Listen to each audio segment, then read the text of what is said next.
Hi, and welcome to Gonzarilla. My name is Brian Bentley. This is a podcast that deals with music, movies, comedy, and excessive consumption. So I think for the first time, we're going to be touching on all four subjects at the same time, because today we're talking about a movie that's about rock and roll and some very funny and mostly intelligent magazine writers and editors whose lifestyles pretty much define the concept of excessive consumption. Right now, we're square in the middle of 2020, but some of us have never really left 1975 because, in my opinion, the 70s probably would not have survived the 2020s. This was how wacky the 70s were. They weren't just devoid of PC, the 70s were often devoid of consequences. You could insult the living crap out of someone in print, punch a colleague in the face, ask your secretary to write a boob joke, and nobody would sue you. Nobody outside the room could really shame you unless you called them on the phone or somebody wrote an angry chain letter.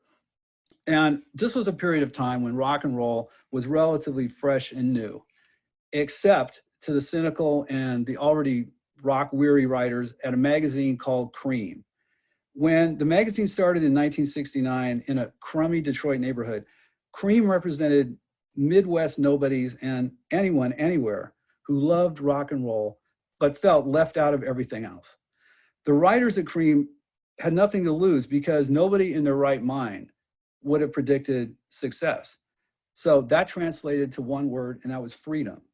And that's exactly what drove that magazine to be the kind of magazine that every kid would wait on the newsstand for. Today, my guest is the writer and director of Creem, America's only rock and roll magazine. It's a documentary that premiered at the 2019 South by Southwest Festival and will be released on multiple formats starting in August. I have seen maybe 200 rock docs, and this one has some really nice breakthrough video clips and rock and roll stories.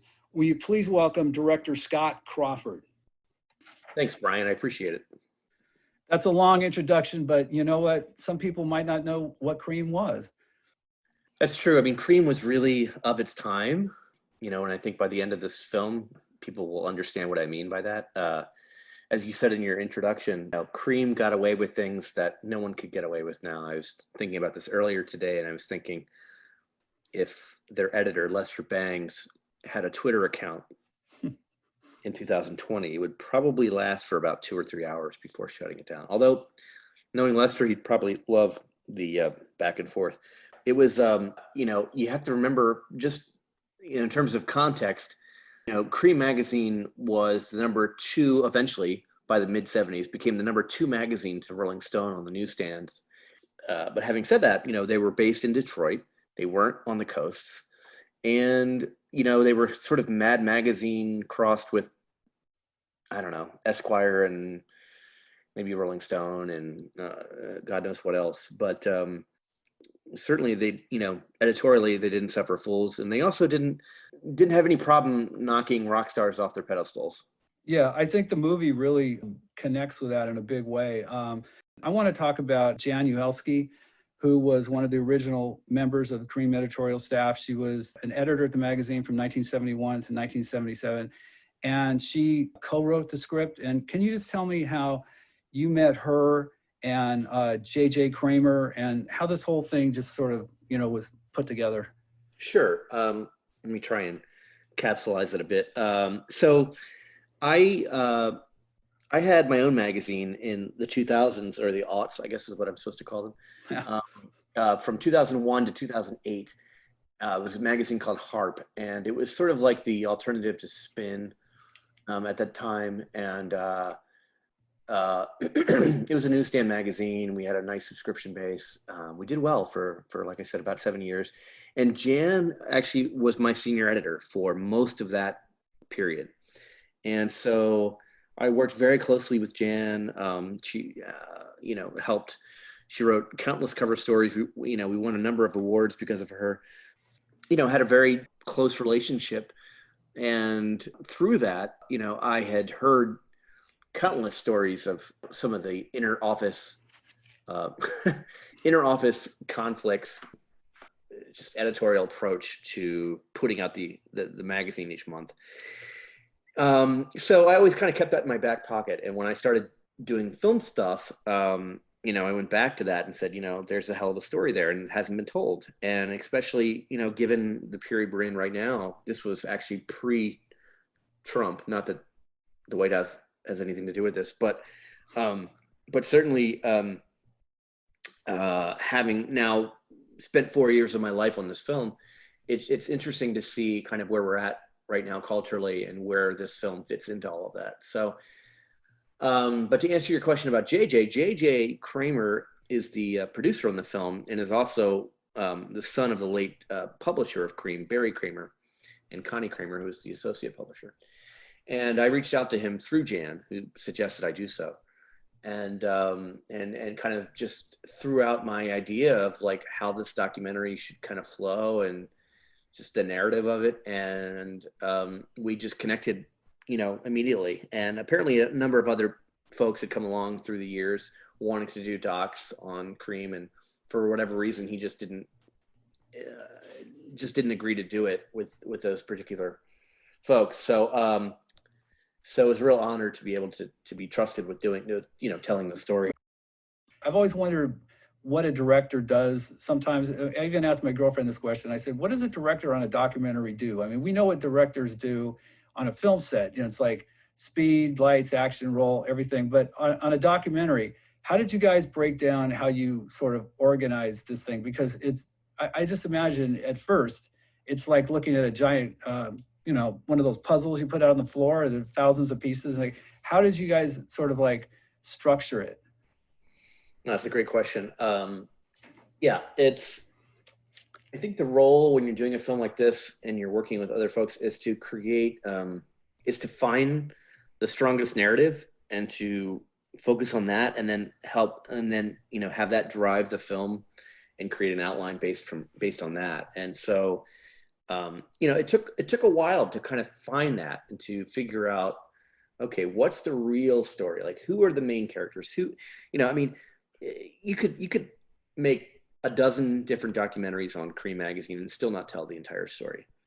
And I certainly wasn't trying to do that. I wasn't trying to be, the ultimate, Creem source for all things Creem. I was just trying to tell, with this particular film, just a story of a bunch of misfits that kind of came together and created, against all odds, really created something that had a real impact.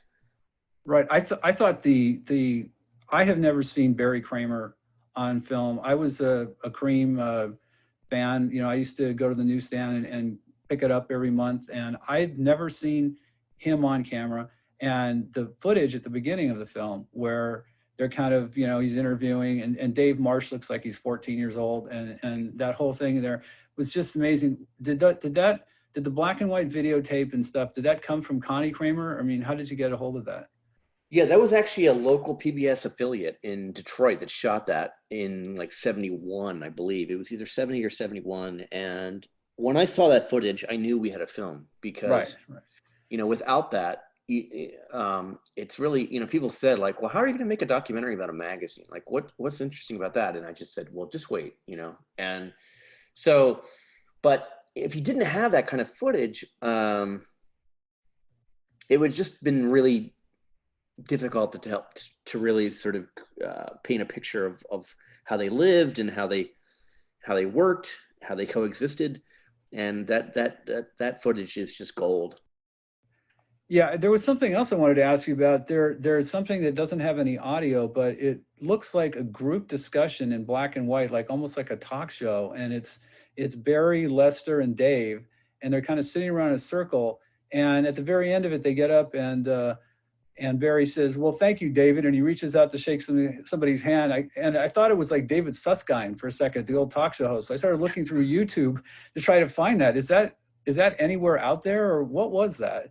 No, that's part of the same footage actually from the PBS affiliate. And they did do sort of this roundtable discussion, which you'll see I sort of peppered throughout the film. But yeah, that was such a great moment because of the tension that existed between those two.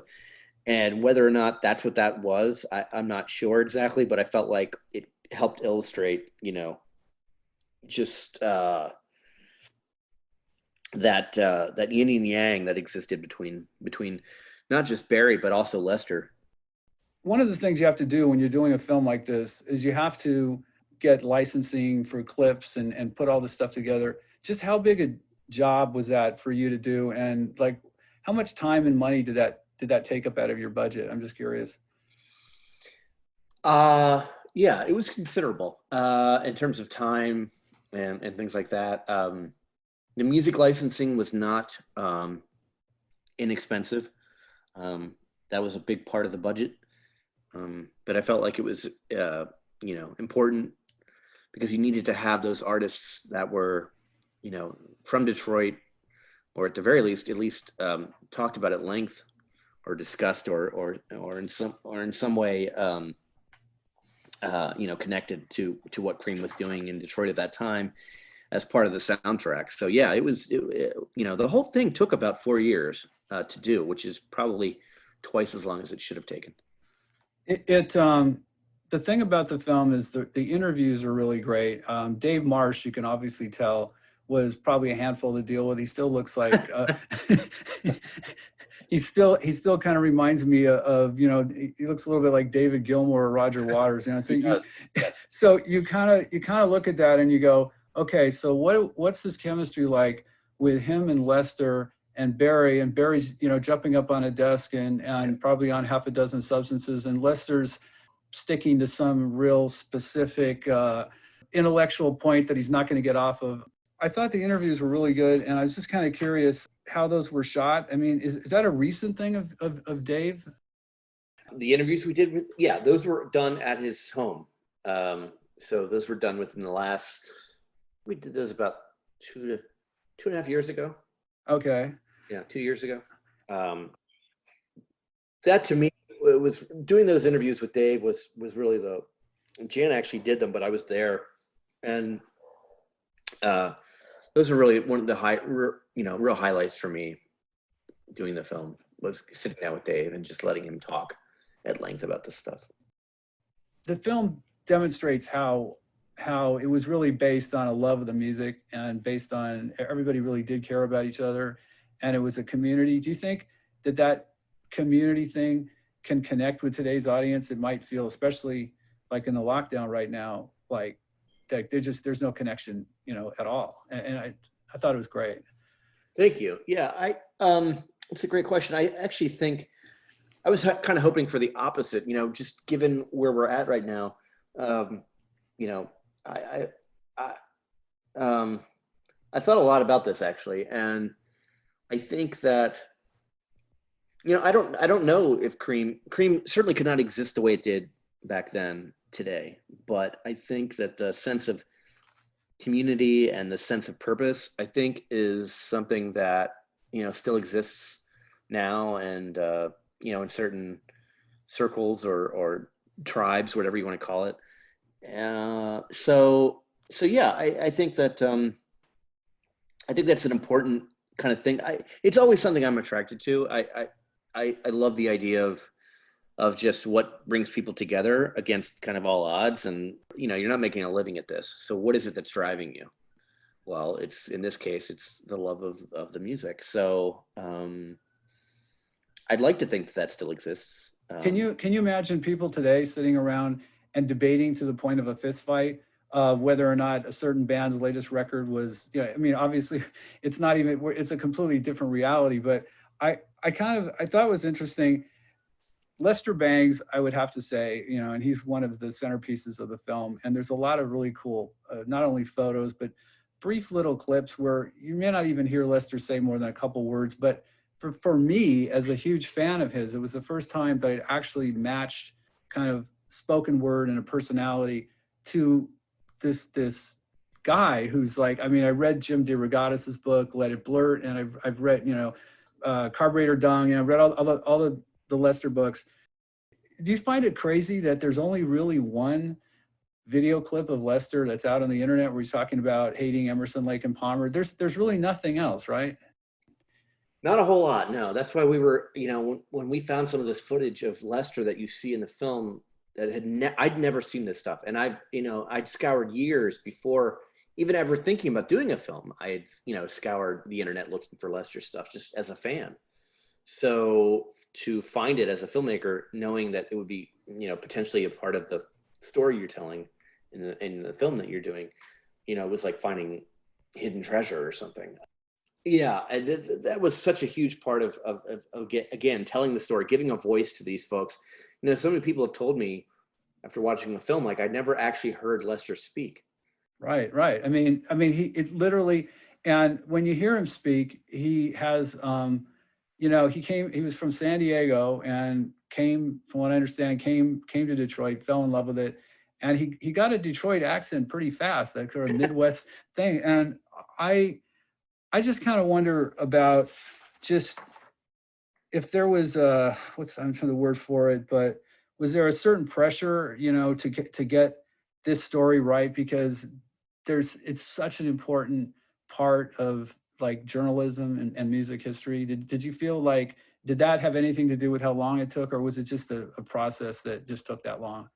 Oh no, that was a huge part of it. I mean, it's, again, taking on the subject of Creem and Lester and so many other things under one sort of umbrella in terms of the narrative. I mean, all of that stuff, I didn't take lightly. So I really spent time with it and massaged it and tried to figure out, just covering all your bases and not getting too inside baseball at the same time, and all that stuff. So yeah, it like I said, it took longer than it probably should have, but this is a subject that's close to me, and so I didn't take it lightly, and I thought very long and hard on how I wanted to kind of get this stuff across.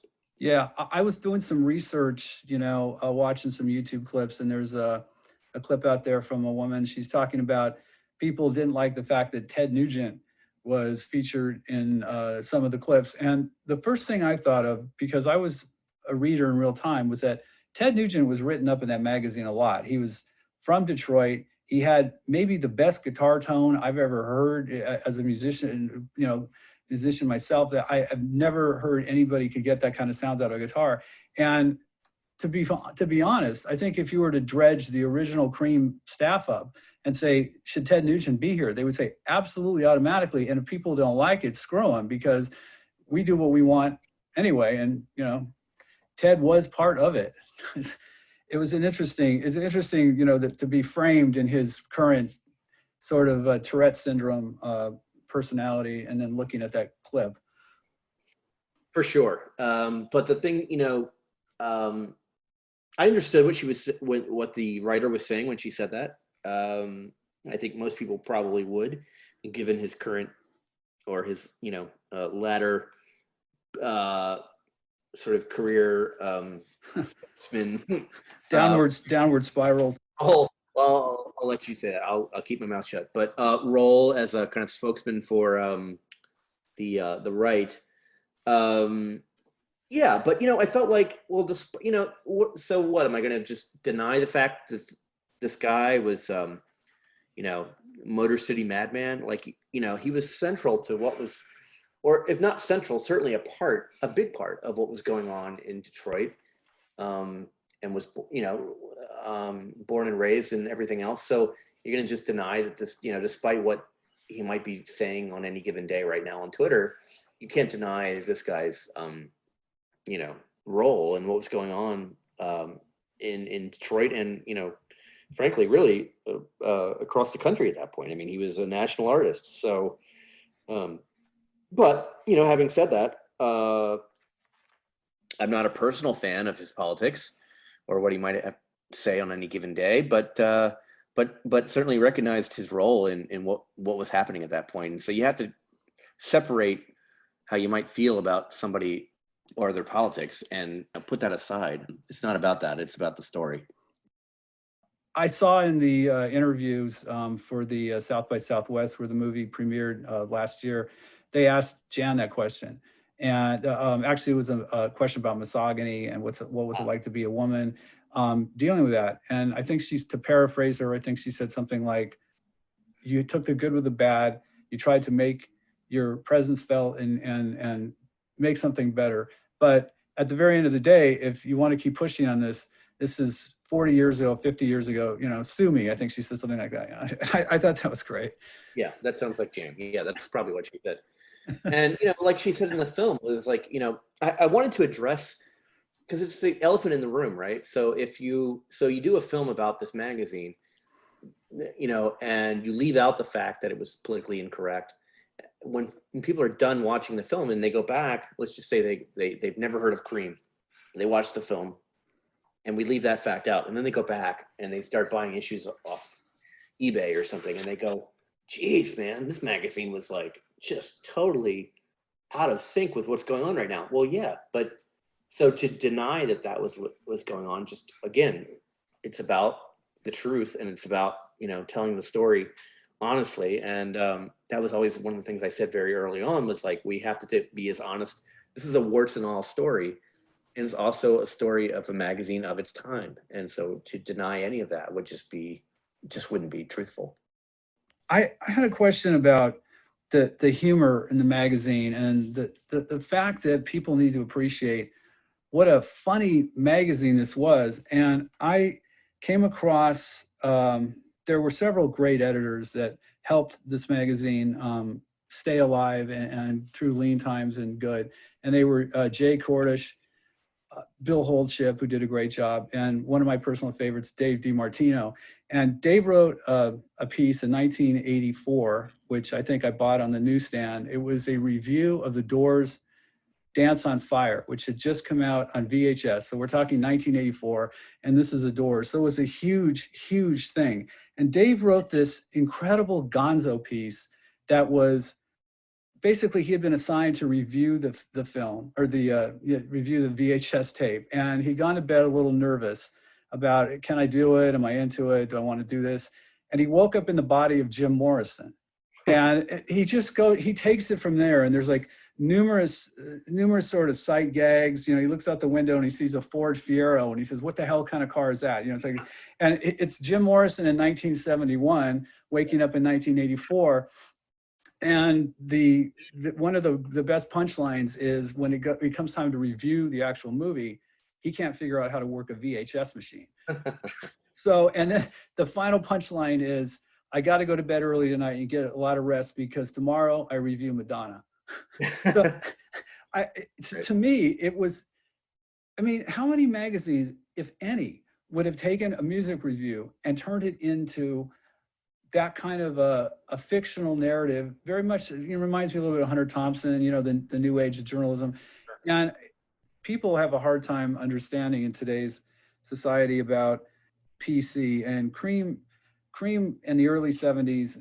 The entire idea was, it was almost a test of people to see whether you could take a joke. And if you couldn't take a joke, then you were somehow kind of weak and you didn't get it and you weren't cool. So I think, that's something that people need to understand, that sometimes you don't get the joke and sometimes the joke is brutal.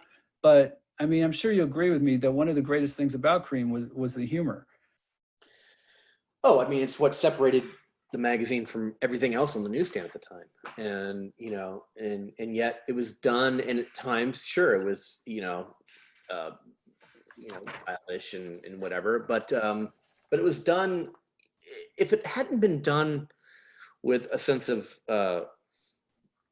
it was just kind of like wink, wink, nod, nod. And it was also like, but it was done really intelligently. And, if it had just been like, high school locker room bullshit, it wouldn't have gone over as well as it did. But the fact it was written the way it was, it helped kind of, what's the word I'm looking for? Put those things aside and let you know that, okay, this might be a really dumb joke, but on the other hand, at the end of the day, these guys are really smart, and I can feel safe in laughing at just how locker room this joke is. I think one of the reasons that it's appealed to people that work in media and writers, and for so many years, is the very thing you were talking about, the intellectualism of, they can appreciate the fact that there was so much good writing that was involved in it. And yet at the same time, unlike Rolling Stone, who tended to sort of talk down somewhat to the readers and come from this lofty perch, the guys, the writers at Creem were more like, hey, dude, you know, don't waste your money on this turd, you know, like move on. That it was sort of an intellectual populist sort of magazine that anybody could pick up anywhere. And I loved the interview you did with Jeff Ament of Pearl Jam, where he was saying it was like our social media. Like if you were in a small town and you didn't have jack shit going on and there was nothing happening, you could pick up Creem just like some people do, you know, that are in lockdown on their computers, and you can feel a part of something. Yeah, absolutely. And I think Michael Stipe did a really great job too of, again, illustrating that sense of isolation that you might have felt as a teenager in any small town or large town for that matter in the U.S. At that time, and not having any kind of media outlet to really let you know. I mean, you know, let's face it, like at that point, you know, the way that you figured out things, you know, that were going on with, you know, just music news in general was either the weeklies or the monthlies. And then you kind of gleaned whatever you could from the lyric sheet or from the album, the LP jacket or whatever it was. There just wasn't, there was no real source of information other than what you saw on the newsstand. And so I'm not sure, it's hard to kind of get that across in 2020 when anything you want is at your fingertips. And so you realize the importance of this stuff and just what, you know, how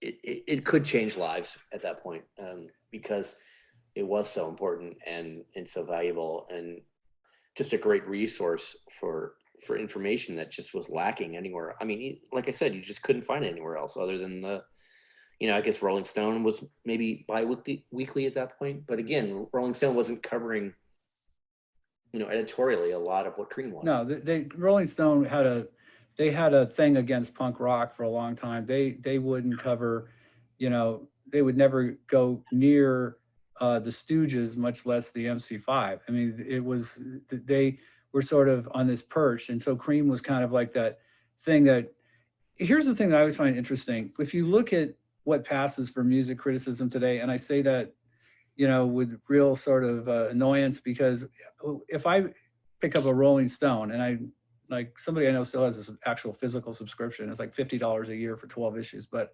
anyway, if you pick up a Rolling Stone, or if you pick up most critical magazines where there's a review, the reviewer kind of just kisses ass and just kind of like, you know, we're kind of in this thing where everything's supposed to be, you know, safe and positive, and maybe it really sucks, but there's a couple of things here. Creem was completely different. They pretty much hated everything.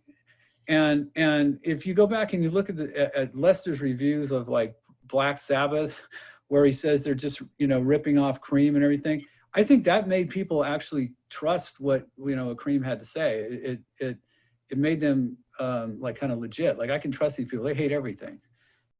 Absolutely. And you can imagine if you're a band and you get a good review in Creem, what that must have meant. Right. And that's why that magazine resonated, I think, with so many musicians at that time, because as you said, you know, Rolling Stone, I think, had a sort of editorial environment where, I mean, Jan, it's no secret, Jan would, you know, the publisher would routinely, if a writer gave an album, what is it, 5 stars? Yeah, I think it was 5 star. So if a writer would give an album 5 stars, but if that particular artist or that label hadn't advertised that issue, he'd knock it from 5 to 3.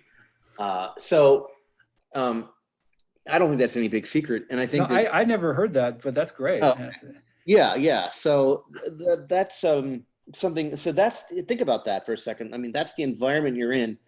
So there's an expectation there if you're a writer. Whereas with Creem, it was like, you know, the artist could be on the front cover. There could be a 5,000 word feature on that particular artist. And when you got to the end of the magazine and you got to the album review section, that album might have gotten trashed. You know, there was, it wasn't this, you know, and so there was this sort of bite the hand that feeds. Exactly. It wasn't like if you're getting a cover, don't think you're necessarily going to get a pass on the review. Exactly. And there's no guarantee that we're not going to have mercy on you just because you help pay our rent this month. And I think, as you said, I think that created a sense of trust with the readership. And that's something that so many bands, so many artists I spoke to said like it was a badge of honor to get trashed by Creem, and conversely to be loved by Creem. Right. It was not, there was no who knew what they were gonna say on any given month, on any given record. So I'm just trying to think of like a current day comparison. I guess maybe Pitchfork. I don't know. Yeah. I don't read it enough to know, but the thing the part about Creem and the part about rock and roll in the 70s, for people who went through it and endured the tremendous almost catastrophic casualty list of what happened to not only musicians, but a lot of rock writers have had fairly short lifespans. Rick Johnson, I think, passed away like 56 or something, and he was he was like Rob Sheffield, a media critic before there was Rob Sheffield, and he was great. He once did a book review of a Rolling Stones biography, and he hated it so much the title of the review was "Paint It Hack," H-A-C-K. So, and the thing is, though, there was tragedy as a backdrop for this. And the thing is, I was always fascinated with Barry Kramer. And I was always wondering, here's this guy, and he overdosed on a bag of nitrous oxide. And I remember reading this and just thinking, like, what happened to this guy? And a major part of your film, and talking to Connie Kramer, and I think she made a comment like he didn't really want to die. He just didn't want to live anymore. And can you tell me, he's never really been covered in this kind of detail before. Can you tell me, after you did this project, how you view him and like what happened? Yeah, I'd certainly heard stories about Barry before I started the film, but I went into it with no real opinion other than how much I respected him in terms of what he allowed the writers to do. Beyond that, it was just sort of like, okay, let's just let this story unfold. And, to be honest, there were a number of people that declined to be interviewed because of their relationship with Barry. I was going to ask you, who was it who were some people that you wanted and maybe not? Can you say that you wanted? Yeah, it would have to be off the record, but there were a number of people that just flat out declined. And that was due to, just their relationship with Barry. I think he was kind of clearly a divisive character, but also love him or hate him, so there wasn't really a whole lot of gray area there, I think, when it came to Barry. So, but certainly he's somebody that, in terms of launching a magazine, when you look at his manifesto, that he helped write in 69, I think, with Marsh, it's something that instantly resonated with me, because it was essentially, discussing these sort of punk rock values before punk rock was ever even a term, let alone a genre or anything. So, just knocking these figures off their pedestals, and, not being beholden to an advertiser and things like that. Those are, when you think about it, those are pretty bold, things to declare when you're launching something, let alone something, 5-6 years, that's the kind of thing you might, defend and say, like, 5 years into it, like, hey, look, we've reached this level of, whatever, and we're not, this is what we're doing, and love it or hate it, take it or leave it. But that's something from the get-go that they put out there. And so that was an important thing for me. And it's what helped sort of guide me in telling the story of the magazine as well. There was quite a story about how this movie was put together. I know that you guys did a Kickstarter campaign, and I was reading the crawl, and it's like something 1,200 contributors. That must have felt pretty good to get that kind of response. I mean, just how hard is it these days to get financing for an indie movie? I mean, is it like insurmountable for some people, would you say? Probably, yeah. I mean, we were lucky. You know, my first film was about the punk scene in DC, in Washington DC in the 80s, which, Yeah, it's a classic, by the way. oh, thank you. Thank you. I appreciate that. And we were, that I just did because it was a story I wanted to tell. I had no idea what the response was going to be. And we reached our goal on Kickstarter in 6 days. Wow. So I finished that and I said, okay, well, all right, so here's this equally important story that I want to tell, and let's do it again. And we reached our goal in, I think, 2.5 weeks. So, you know, but also I was asking for, I think, 4 times as much, maybe more, because I knew it was a bigger story. Yeah, we really lucked out, but we also got a lot of independent financing as the film went on, as well. You just couldn't tell the story and have the music and have the, you know, all the various things that we did. You couldn't have done it any other way. And I didn't want it to be a studio thing. I wanted to be able to do this film independently in the spirit of Creem. And I didn't want to be beholden to, you know, a studio or some financier that didn't necessarily agree with, you know, the vision, because I'm stubborn that way. Yeah. And so we were lucky. A number of people stepped up, and we were lucky enough to get additional financing to get the film across the finish line. So yeah, I feel very lucky to have been able to have had that kind of freedom.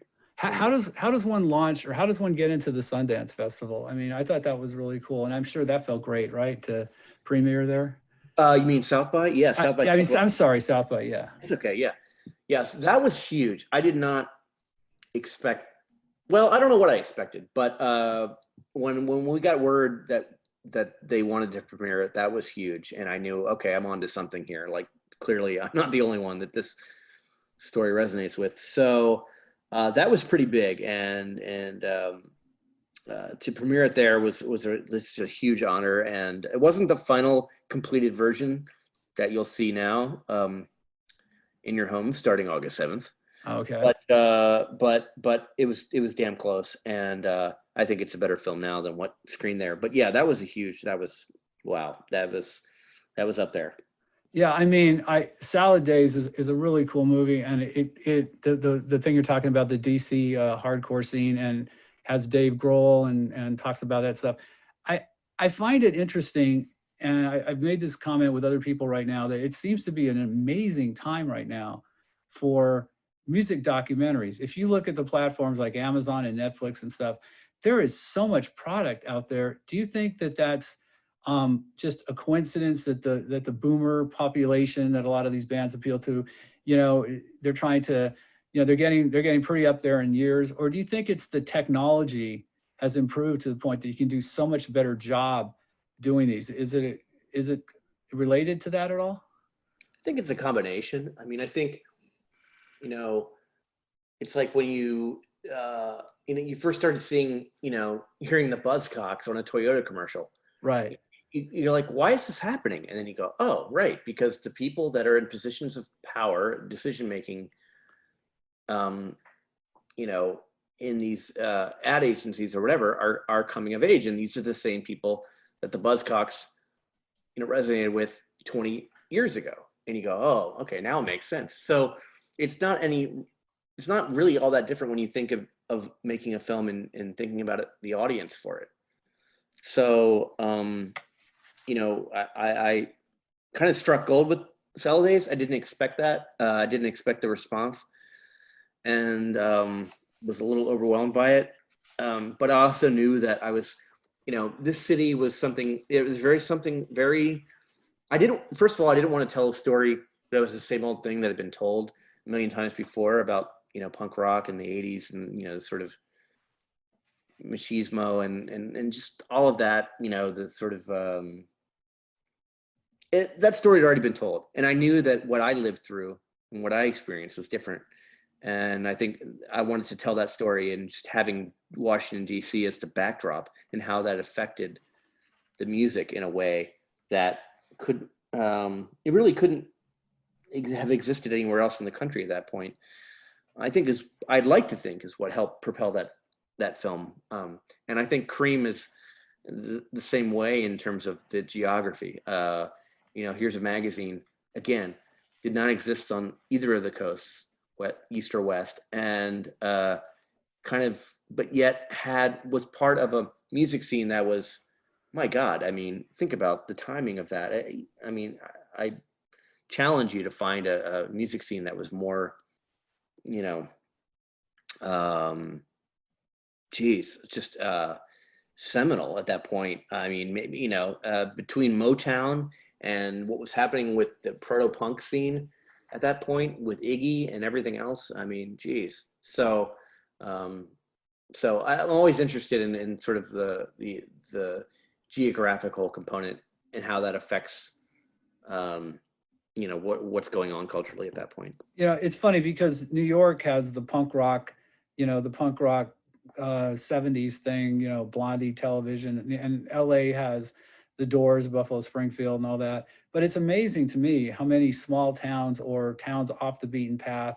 I don't know if anybody could have predicted Seattle would have exploded like it did in 1990. I don't think anybody would have predicted Athens, Georgia would have been this like hotbed.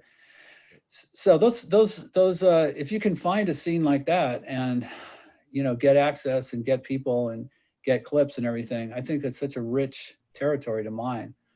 No, I agree with you. And I think it's bigger than just a music scene. I think if you can tell the story in a way where, again, where you tell it in a way where it's bigger than music, it's just, and you talk about the factors that sort of helped create that particular sound or that particular movement, whatever you want to call it. It'd really get into that deeper, kind of underbed of what's going on. And I think, like you said, Athens, a great example of that. I don't know if that's been properly done. Maybe it has been in a movie format. I'm not sure. There's a movie called Athens, Georgia, that came out in 1984, and if you haven't seen it, it shows Pete Buck and Michael Stipe, and Michael's doing his standard mumbling. He's like, whoa, and he's doing these interviews, but it's quite good. Highly recommend it. I just was curious, was there anything that happened? I don't have the DVD. Let me just back announce this real quick. You're listening to Gonzarilla. This is music, movies, comedy, and excessive consumption. And I'm talking to Scott Crawford, the director of the new film that's coming out, Creem magazine. Let me hold on, Scott. I need to find the title because it changed from Boy Howdy. Was that just? It did. Was there a reason for that? I wanted to ask you that. Yeah, that was sort of a working title. Yeah. And I realized, that once the film, okay, let me backtrack. So that was a working title, Boy Howdy, the story of Creem magazine. And then the film was picked up for distribution by Greenwich Films. And we kind of collectively decided that, I always struggled a little bit with the Boy Howdy thing because if you understood it, you got it. If you got it, you got it. If you didn't, you were like, what the hell is Boy Howdy? So, so I just said, you know what, let's just keep this simple. And so we changed the title to Creem, America's only rock and roll magazine, which is their subhead. It was right there on every cover. You saw the Creem logo, and beneath that, you saw America's only rock and roll magazine. Is it true that R. Crumb was paid $50 for that logo? That is correct. Just imagine what he would have made in merchandising fees if he had taken a percentage. You probably don't want to get started on that subject with Mark Grum, but yes. My name is Brian Bentley, and I'm talking to Scott Crawford, the director of the new movie about Creem magazine. And I wanted to ask you if you could just explain really quickly the release date of August 7th. That's not the DVD date. Anyone's listening to this, they might think, oh, where's the DVD? I'm looking for on Amazon. Can you explain exactly what that release is entailing? Sure, yeah. So in these surreal end of the world, end of times kind of days that we're dealing with, the release date now for a film has taken on a new meaning. So it has several meanings. So August 7th is the official release date for the film in terms of what's now called virtual cinema, which means if you're lucky, hopefully your local cinema, a lot of the major metropolitan towns are offering this. I know LA, New York. I don't have all the details yet, but are offering this where, some of you may be familiar with a chain like Alamo Drafthouse, where there's 20 or 30 of these theaters across the country. And essentially they're offering films just as they would for a normal theatrical audience, except you can watch it from your living room because we're not allowed to go see films now. So, in other words, you have like a month sort of jump on anyone else that might want to see the film. So by the end of the month, it'll be on TVOD, which will include all your local, whoever it is that's hosting your local cable channels, whether that's Infinity or Verizon or whoever it might be. And then come October, the DVD will be available at retail stores. Great. That's awesome. Is there anything about the film that you might have put on a bonus DVD that somebody might see? Is there any stories that you had to cut out or anything interesting? Like, when they have the DVD extras, they always talk about, well, here's a funny story. Yeah, actually on the DVD, there are, I think, a dozen or more bonus features that you'll find. And they were just either, snippets that we just couldn't fit into the film or didn't have the proper context for. There's also a reenactment that we did that was kind of fun, where we had kind of like if Rolling Stone and Creem walked into a bar that we did in Austin. That was pretty great. And so that you'll find in the extras. So for the most part, I was able to, there were a couple little roads we went down and sort of traveled and explored and that just didn't make it into the film. Maybe someday we'll put out there. But for the most part, I think we got what we wanted in there. It's less than 90 minutes. It's funny. Someone asked me the other day, like, what, this is, your first film was like 95 minutes or something like that. Like, and this film is, 80 minutes or less. Like what? And I just never forgot premiering the film in New York City at a film festival. And it was a sold out audience. It was great. This is for Salad Days, my first film. And Fred Armisen from Saturday Night Live was in the audience, and he was also in the film. But he was in the audience, and he came up to me afterwards, and he said, great film, loved it, great job. I would have cut 10 minutes. And so I never forgot that. But whether it was conscious or not, I looked at the run times on both films, and I realized they're literally 10 minutes apart. Right. So whether that was conscious or not, I have no idea. Are you working on anything right now that would you like to plug anything, or is there anything that you got in the works right now? I am actually. So I've started to work on my next doc, which is a film about Joe Keithley. Joe Keithley was in a band, or is in a band, called DOA. And DOA were probably one of the most important North American punk bands in the 80s.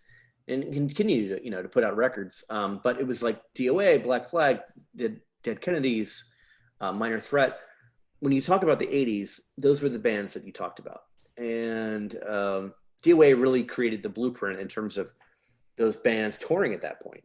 They were the first to tour really the United States. So anyway, the singer, Joey Keithley, otherwise known as Joey Shithead Keithley, mm-hmm. Is now an elected council member outside of Vancouver. Sell out. Right? So my next film that I'm working on is the story, not so much about DOA, but really more about just combining the two things that probably mean the most to me, which are activism and music, and combining those two things.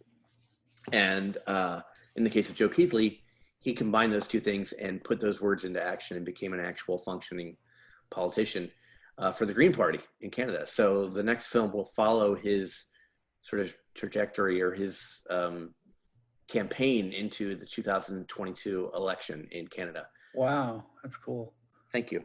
Yeah, a Excited. lot of people don't realize that punk rock musicians are often very smart, especially politically. Yeah. I know, right? Like if you look at like Quincy or you look at Chips or some of those things that were going on in the 80s, you look at the way they were presented culturally, you just think they were a bunch of, junkies that knew nothing except how to trash a bathroom. Right. And that's just not the case. Well, listen, it's been great talking to you. I wrote 7 pages of questions, and I pretty much have chewed through all of them. And I just wanted to thank you for being on the show. And I'm going to just do a back announce that we've been talking to Scott Crawford, the director of the new Creem documentary, America's Only Rock and Roll Magazine.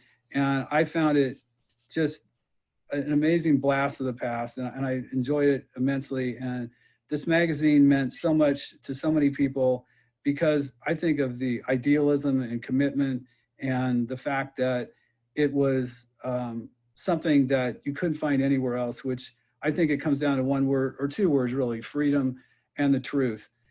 And again, it's coming out, as we discussed, on August 7th, and the DVD will be coming out a couple months later. But Scott, great talking to you, man. I appreciate it. Thanks so much, Brian. I appreciate your support and appreciate your time, and film hitting video on demand later in August, and in virtual theaters August 7th.